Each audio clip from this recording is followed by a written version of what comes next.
Okay, let's be honest for a second. When you look at your company's revenue operations, what do you see? Are you building a finely tuned engine, or are you just trying to manage total chaos? Today, we're going to lay out a blueprint to get you from those tangled, broken processes to a really well designed system that actually scales with you. So let me just ask you straight up, as your company grows, do you get that sinking feeling that your go-to-market systems, the very thing that's supposed to be driving your growth, are starting to crack under the pressure?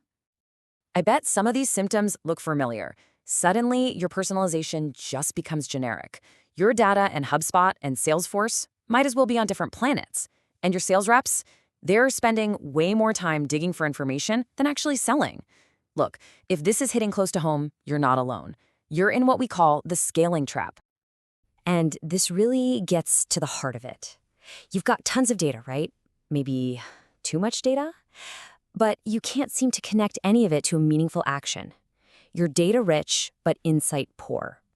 It's a classic problem. You've got all the ingredients, but no recipe. And that just leads to frustration and stalled growth. So here's our blueprint for today. We're going to start with the scaling problem, then introduce a totally new mindset. After that, we'll cover the core strategy, look at the engine that powers this whole thing, and wrap up with a really practical implementation plan.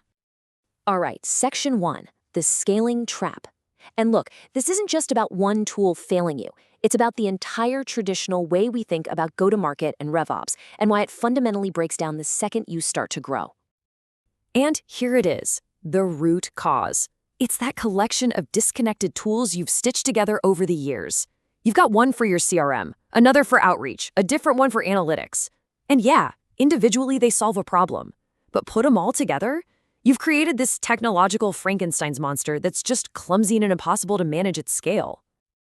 So how in the world do you fix it?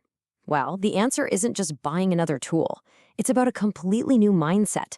It's about shifting your thinking from being a task manager who's just putting out fires all day to becoming a systems architect who designs a real solution from the ground up.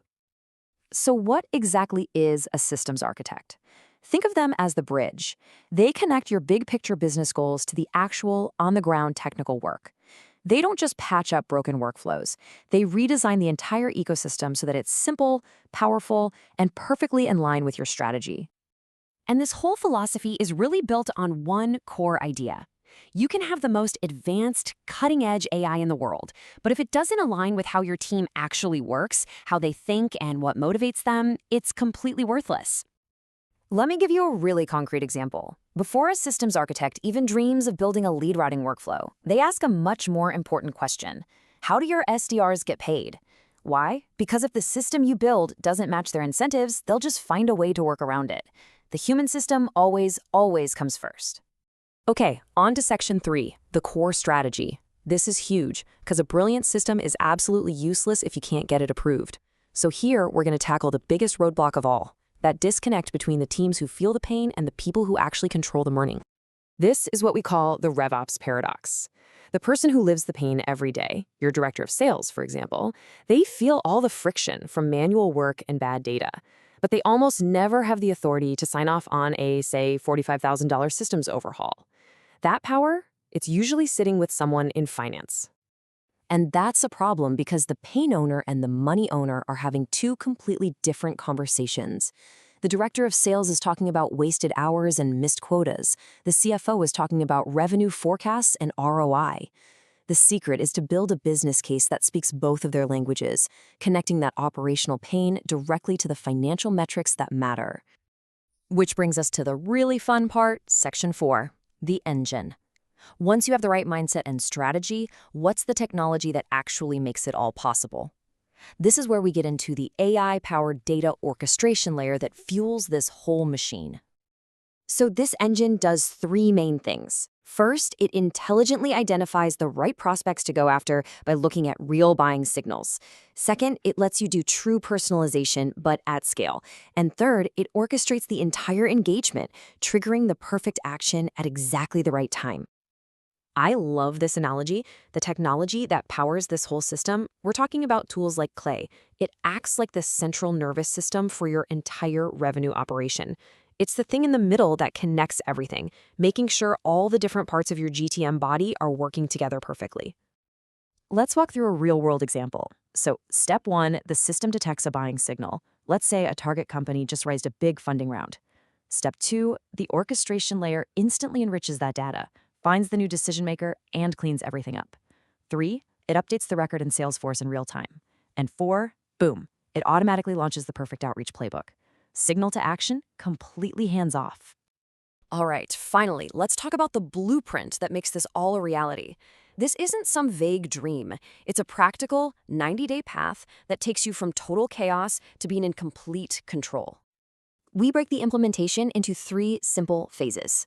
The first month is all about your foundation, doing a system audit, cleaning up your data, and getting some quick wins. The second month is integration, where we automate your core workflows.